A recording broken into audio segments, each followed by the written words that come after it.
Evening all.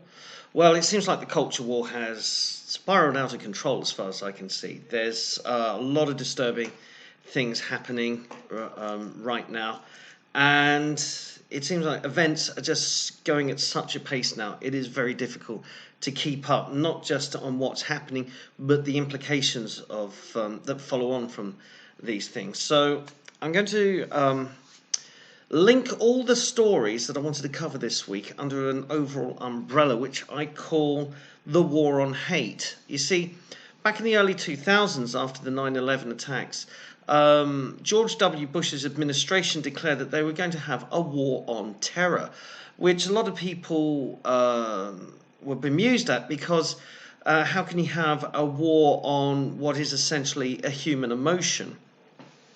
And surely it was supposed to be the war on terrorism, but it got turned into the war on terror, as if it's not enough to go after the actions, the people who perpetrated the actions of terrorism, that you had to combat somehow and defeat the motivations that drove it in the first place, which is a lot more difficult. And as it has turned out, as we have seen, there is a clash between some fundamental values about the people who become terrorists and feel that the violence is the solution, and those who are primarily the targets of said terrorism. And now we find ourselves, having learned none of the lessons on the war on terror, we now have the progressive left and the mainstream media, academia, this kind of coalition of the woke, are now having a war on hate. Yet again, another war on a human emotion. Now, terror and hate often have negative connotations, but we have these emotions also as a defense mechanism, not just as a negative side of our character. Hate and terror is part of our fight or flight reflex. Hate also is a protective mechanism to motivate someone against what is an existential threat. For the most part, it's a human psychological adaptation, and to have a war on it has bad implications down the line, because how can you suppress a natural human emotion? Sure, that's why we have a legal system that is predicated on punishing actions and not emotions or expressed opinions. But that's where we find ourselves in. And an example of that is in the United Kingdom. The big story of the week has been about the comedian Joe Brand, who made a bad taste joke on a BBC Radio 4 comedy show called Heresy. I've heard little bits of Heresy over the years. It's a show I really don't like, because it's not really a comedy show. It usually features a left-wing comedian just going into authoritarian mode, suggesting things that are perhaps beyond the pale. And sometimes when these comedians express their opinion on a particular subject, they stop being funny, and it becomes more like a diatribe. I remember the very first episode with Stuart Lee was very much like that. Put me off Stuart Lee for life. I think he's an awful comedian, but also I think he's also a horrible human being. But based on what I've heard of him and his opinions and the way he treats people who disagree with him.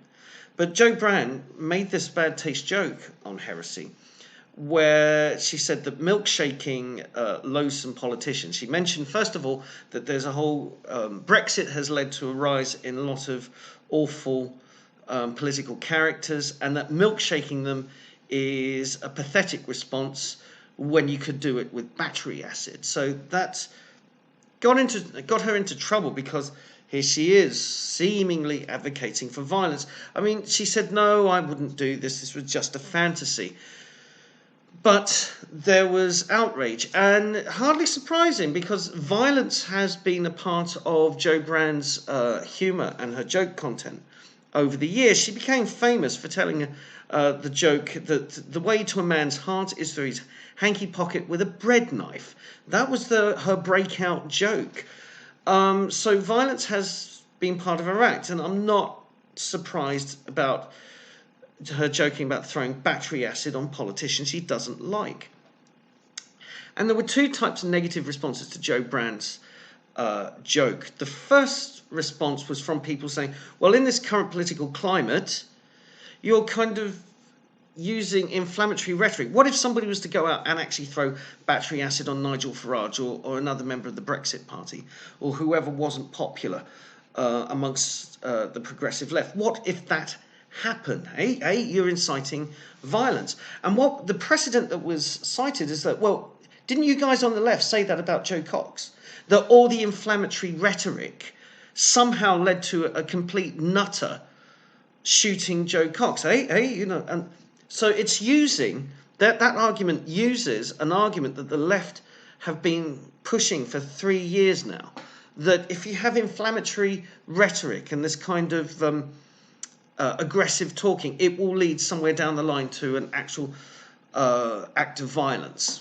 So that's one way that people have tried to expose the double standards on the left. And the other one has been, hang on. The BBC have defended Jo Brand, and people are saying, well, this is a comedy. This is a comedy show, and it's a joke. Clearly it's a joke. We can't go around calling the police and arresting comedians over jokes, can we? Well, how about Count Dankula, Marcus Meechan? How about not even comedians, but Carl Benjamin, Sargon of Akkad, made clearly a joke, and the Wiltshire police investigated him. And Victoria Derbyshire on the BBC said to Jess Phillips MP when they had their cosy side-by-side chat, just as an aside, didn't you notice that was a bit weird, that when Victoria Derbyshire interviewed Jess Phillips, they were sitting side-by-side like it's a coffee morning between two women. And again, when she was interviewing Carl Benjamin, it was face-to-face confrontational. So it was a bit of a style choice there. But Victoria Derbyshire put the suggestion to Jess Phillips. This isn't something Jess Phillips came out with. This was a suggestion made by Victoria Derbyshire. Should Carl Benjamin be banned for life for running for political office because he told that joke? Okay, so the left have done this, and they've also politicised the police force, so you have non-crime hate incidents, like the man who retweeted, he didn't even write a lyric mocking transgenderism. He retweeted one, got a phone call from the police, and the police threatened him that they would go to his employer and have him sacked if he didn't recant or go on some kind of sensitivity course or whatever. But it was the police made a sinister, threatening phone call to this man who retweeted a limerick. A teenage girl was arrested and convicted of posting offensive rap lyrics on Twitter. I've heard also from Konstantin Kissin, the comedian. He put out on Twitter that we've had 3,000 investigations into hate speech by the police, which is far more than most other countries, more than Russia. And so this war on hate is continuing. And people are saying, well, there's a double standard here. Why does Jo Brand get a free pass? And Marcus Meechan didn't, and Carl Benjamin didn't, and the chap who retweeted the limerick didn't, and that teenage girl didn't, and all these other people, they're not getting a free pass. Why is Jo Brand getting a free pass? So I think people are legitimately asking a question. I think that second question is legitimate. I think the incitement to violence thing has less legitimacy about it. I know people are worried, but clearly Jo Brand was telling a joke.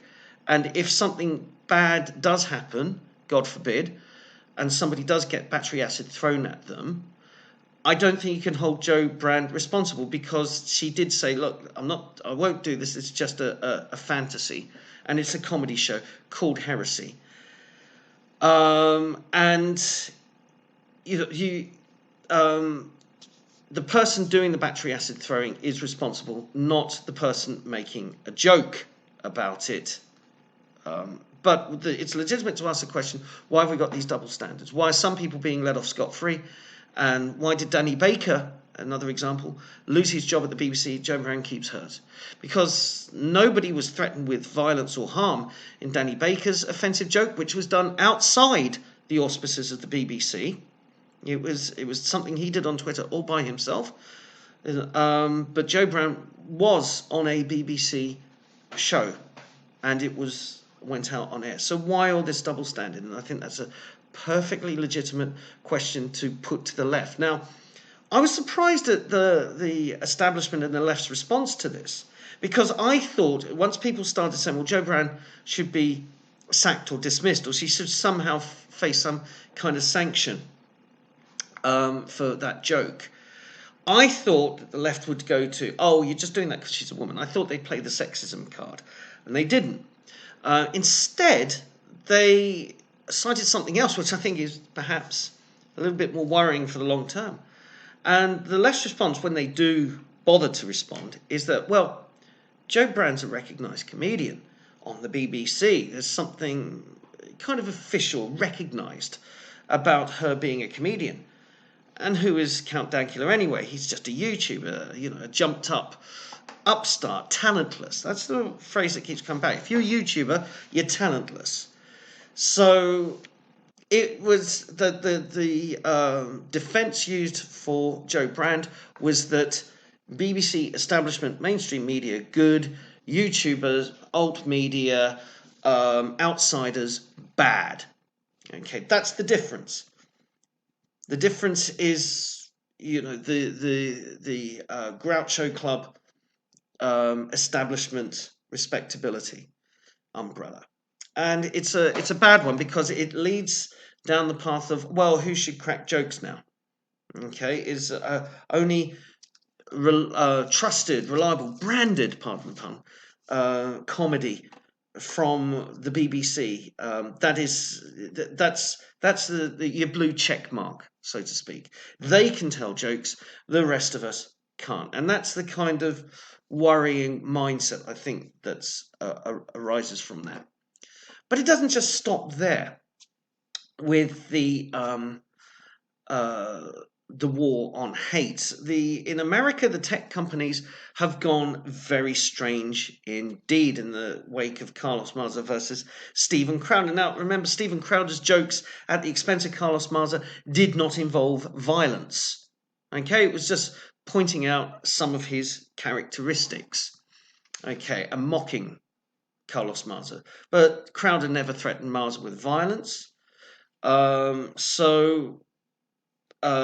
Again, you've got that context, but the response of tech companies has been somewhat more extreme than the reaction to Jo Brand, because now what we're seeing is Facebook now has branded people as agents of hate on one of 3 tiers. I'm probably a level 3 tier agent of hate. Because during the 2016 election cycle, I took a neutral position on the US elections. Now, my political leanings would make me more in tune with the Republicans. And in the early days, the Republican candidate that impressed me most was Rand Paul. Now, I'm not invested in the US elections like an American would be. So I was always a bit more detached from it. But it was Rand Paul, and then when he dropped out, I was looking for others. I was sort of saying, well, Marco Rubio's got some things I quite like. Ted Cruz has got some things I quite like. Donald Trump, I thought, oh, this is vulgar and gauche, and this is ego and vanity here. And I wasn't impressed with Trump. But once it got down to Hillary versus Trump, I was on Facebook saying, well, here's the things I think are problematic with Trump, but here are some things where I think it could be good. And here are some things that I think problematic with Hillary Clinton. And here's one thing I can think of, which is good. So I was not so partisan, and I got ripped to shreds on Facebook. It was the beginning of the end of my time on Facebook. I maintain an account. I rarely ever do anything there because it's like a funeral parlor to me. But I lost friends. I had friends I'd known for 20 years who just disavowed me, blocked me, said, I never want to hear from you again because you're backing Trump. I'm not backing Trump. I'm just taking a neutral position, but I can see the reasons for voting for Trump. And here are some problems with Hillary, which I think we need to discuss. No, I wasn't partisan enough, and I lost friendships, and I saw the dark side. But that would apparently, because I took a neutral position, and the way Facebook operates these days, that probably makes me a level 3 agent of hate. Meanwhile, over on Twitter and YouTube, the rules on what constitutes hate speech are constantly changing. YouTube's becoming a scary place. Raising up authoritative content, what does that mean? That just means uh, branded big media. It doesn't mean honesty at all. It just means if you've got the CNN badge, CNN have been at this game for decades now, so that makes them authoritative, even though they are complete charlatans. And somebody like Tim Pool, who actually bothers to be an objective journalist, he's not authoritative, and he gets videos censored, demonetized, and the rest of it. So it looks like we're all going to migrate. Most of us on the independent alternative commentary set, we're already setting up BitChute accounts. I'm going to be doing that this week. And as a backup, I still want to maintain a YouTube presence for as long as possible. I'm probably going to be the guy that switches the light off on my way out. I'll probably be the last conservative commentator on YouTube, and that's not because I'm that dogged. It's just because I'm so far under the radar that they haven't noticed me yet. So we're all doing this as a backup, but don't rest on your laurel. Don't rest on that. I was going to say laurels. It's not really laurel. I mean, it's like kind of like a Dunkirk moment, more like that. We're just kind of retreating back to a more defensible position. But they will come after that. Don't think they'll just go, all those right wingers and centrists are off YouTube now. Job done. No, they'll come after BitChute. They'll come wherever we go. They'll come after us because it's a war on hate. Remember, and not until we are completely removed from the public discourse. Then they won't stop, and they won't stop there. They'll be like Stalinism. We've got warnings from history. You've got to measure up to the ideological standard, and if you don't, gulag time for you. And that's not hyperbole. That's just the way this has worked in every communist and socialist country in history. The authoritarian streak, and you can see it now in just people have in our regular everyday society. It's awakening an authoritative streak in so many people. My generation, we were the ones there at the end when we saw the communism fall. We cheered, and the generations that have come since have just ruined everything. So let's not just think that going to BitChute and Minds or Gab is going to save us. We've got to think long term. Okay, and I think the answer isn't a government watchdog. I think it is legal protections. You cannot. I mean, YouTube is classic in this. You cannot have this kind of nebulous policy making based on what? It's almost libelous. You call somebody an agent of hate if they're a critic. So something's got to be done, and I think the legal route is the way to go. Not interfering with commerce, and not creating some other government agency. We have courts. They're not going to go away. Let's just clarify the legal situation on free speech and social media platforms. Platforms, not publishers. Okay, what else have I got? I think the real collapse of this whole thing will be once they've chased the political YouTubers off. I think they'll turn on the gaming YouTubers because they are so popular amongst the young and the public. I mean, I watch a lot of gaming YouTubers as well. My son's got into Dan TDM, Stampy Longnose, iBallistic Squid, SB737, and Big B Stats, and I enjoy watching those as well. I mean, there's PewDiePie for the adult audience, but these guys are all great. They're engaging personalities. They can be quite funny. They're doing something simple, but they're doing it in an entertaining way. And if they're getting the millions of viewers, they're doing something right, and mainstream media is doing something wrong. But I think mainstream media will pressure YouTube to chase the gaming YouTubers off, and that's it. That's game over for YouTube. I think that they'll just collapse. They'll be the next MySpace, a channel that nobody cares about. But the way mainstream media and those who defend mainstream media take it, well, if you had any talent, you'd be on mainstream media. You wouldn't be on YouTube. Well, I could do a whole video on how the entire entertainment industry is predicated on keeping people out, keeping people with talent out. It's the entertainment industry is all about it's who you know, not what you know, and it's how well your face fits into mainstream media, not how talented you are. There's a lot of mediocrity in entertainment. If it was truly a meritocracy, Lindy Beige, Dan TDM, even PewDiePie, they'd be on our TV screens. So, that's just another falsehood put out there. So I'm going to wrap this up with the third prong of the war on hate. And this is the media's deification of Rory Stewart MP. So Rory Stewart, I can't see much appeal myself. These are tough times we're living in, and we need somebody who has a sense of purpose and is strong enough to take on criticism and pressure. I don't see Rory Stewart as that person. He's going around kind of with the what I think is phony. This kind of walking around, meeting the people. A lot of it's staged. Unlike Sargon, he's not releasing these conversations online, not as far as I can tell. Certainly his Twitter feed, he's not he posts still photos. He doesn't really post videos of him engaging with people. So I think that's a bit phony.